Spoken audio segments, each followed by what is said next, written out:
the song go? Anyways, enjoy the content. Boys, where have you been?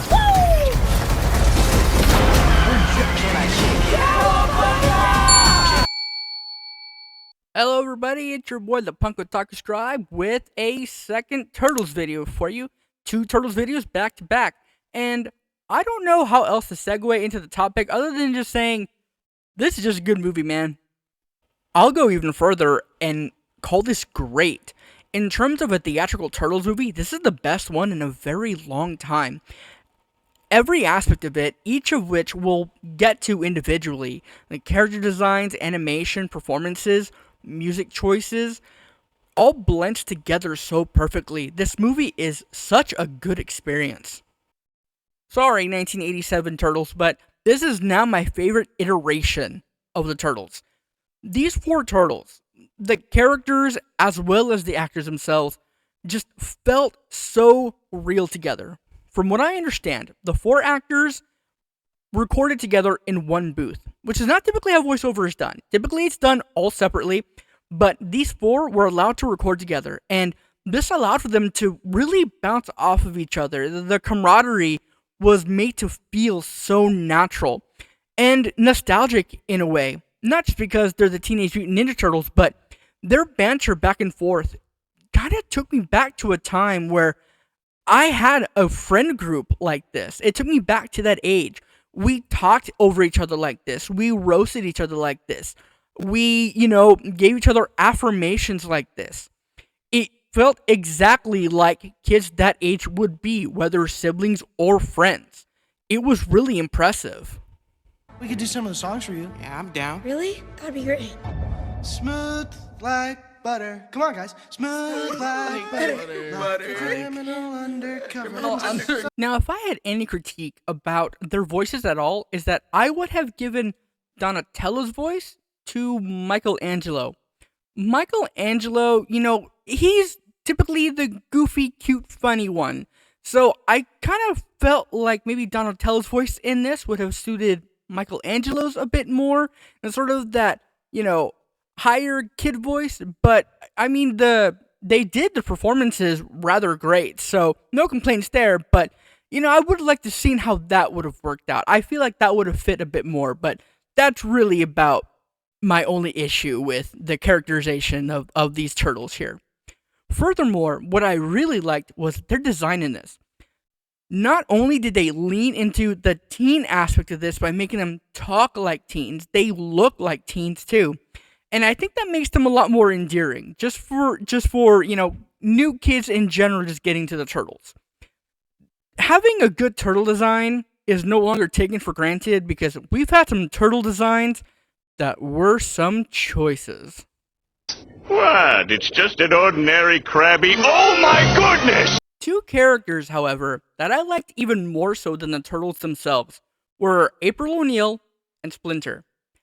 April O'Neil is played by Ayo Edebiri in this, and I believe Ayo Edebiri's acting style really served this character very well. In previous iterations, April O'Neil has been fully arced. She realizes who she is, she has her job, she's good at her job, and she's typically been just an ear to the ground for the turtles. At least that's what I remember of her growing up.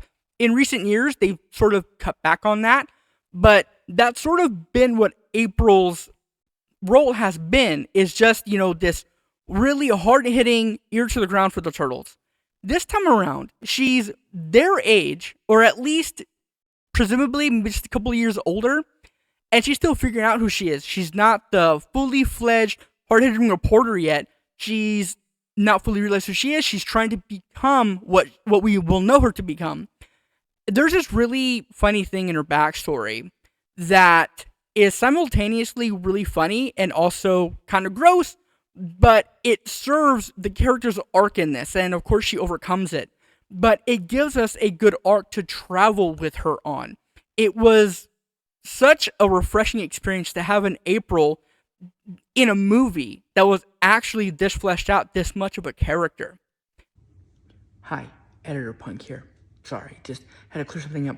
What I meant to say was, it was so refreshing to have an April O'Neil in a movie that had so much room to flesh out, is what I meant, because typically she's already fully arced. In this movie, we got to see her get an arc. That's what I meant. Okay, sorry, back to the video. But even more so than April being a character, Jackie Chan as Splinter in this is phenomenal. This Splinter is the most fatherly Splinter has ever been, and probably the funniest Splinter has ever been. The 1990 movie I would say, is sort of head to head on the fatherly aspect, but this Splinter is hilarious. There's actually this running joke with Splinter where he tells the boys that if they leave to the surface, something very horrible is going to happen to them. I'm not going to say what it is because it actually does play into the climax, but the entire time you're just seeing it as a joke, right? You don't realize it as an actual threat. But then near the end of the climax, or at the climax, the thing that Splinter was warning happens. And it's, despite that being funny, that it turned out to be true, it's also really disturbing. But the way that Jackie Chan delivered this running gag and the delivery of him realizing that it happened was just so perfect. This movie's writing is just amazing. Also, I'm fairly certain Splinter killed somebody in this. Now, I would get into each character individually in this movie, but that would make this video entirely too long. There's a lot of characters. Some people may even argue that there's too many of them. A bulk of the character numbers in this is actually in the mutant group that you've seen in the trailers. They're what make up most of the cast, and there's a lot of them, and they all have distinct designs and personalities. They're simultaneously cool and weird to look at, but that's what gives this movie its personality. Actually, what's really funny is that some of the humans in this movie are even uglier than the mutants, but I think that's supposed to be the point, because some of these thugs that the turtles fight look more mutant than any of these mutants that you see in the movie. If anything, at least the mutants look like animals that you'd recognize. With the thugs, it's like, wow, what are you supposed to be? But yeah, the designs of the city and these characters are so unique and very, very Scratch-like. The art style is actually very reminiscent of the Mirage Turtles comics, if you read any of those. It sort of reminded me of that. It was dark and it's gritty, and New York was dirty, just like the 1990s movie New York.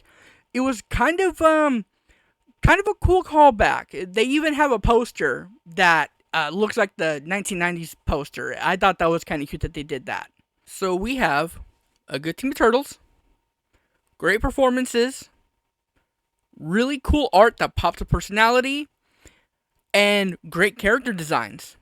So, is there anything about this movie to complain about? Is there anything bad about it? Well, there's one small thing. The issue that I'm about to bring up isn't even really about the movie itself. Moreover, it's really about the future that this movie implies is going to happen. This cast is voiced by a very big cast of names, very famous people. Granted, they're all given very small parts, but the cast is very stacked nonetheless. And there is a sequel movie and series announced and confirmed. So my concern is, are they going to keep footing the bill for these actors? Because the ending of this movie implies that these characters are going to return. In what capacity? That's unknown. How often and how many of them? That's also unknown. But who they have on their roster for this movie are all very busy, active, in the limelight people.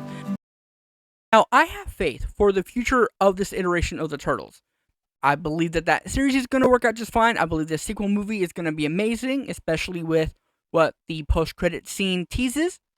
But in terms of their characters and the cast that they have, I sort of feel like they put all their eggs into one basket here. And it has me concerned, like I mentioned in that last section, that they're going to have a difficult time keeping up with it. I don't really see how it could work out and keep in favor with the fans, where they introduce this entire cast of characters and then have the ending that they're implying and then just not have them again. So how that works out, I guess we'll just have to wait and see. This movie is simultaneously a great love letter to Turtles fans, as well as a refreshing step forward. It's fun, it's nostalgic, and it's endearing.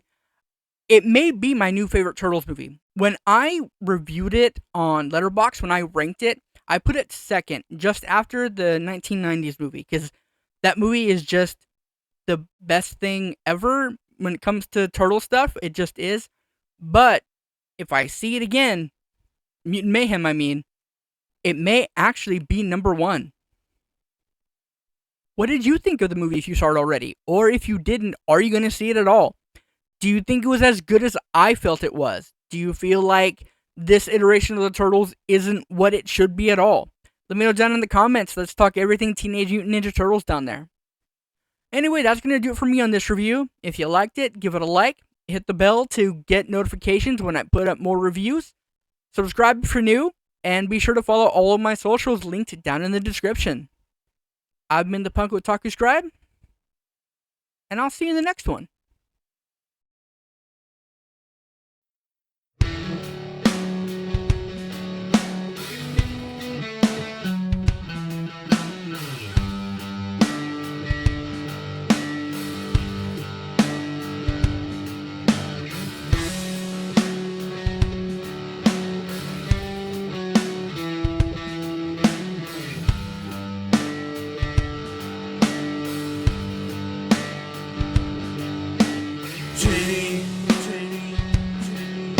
Has got the sometimes blues.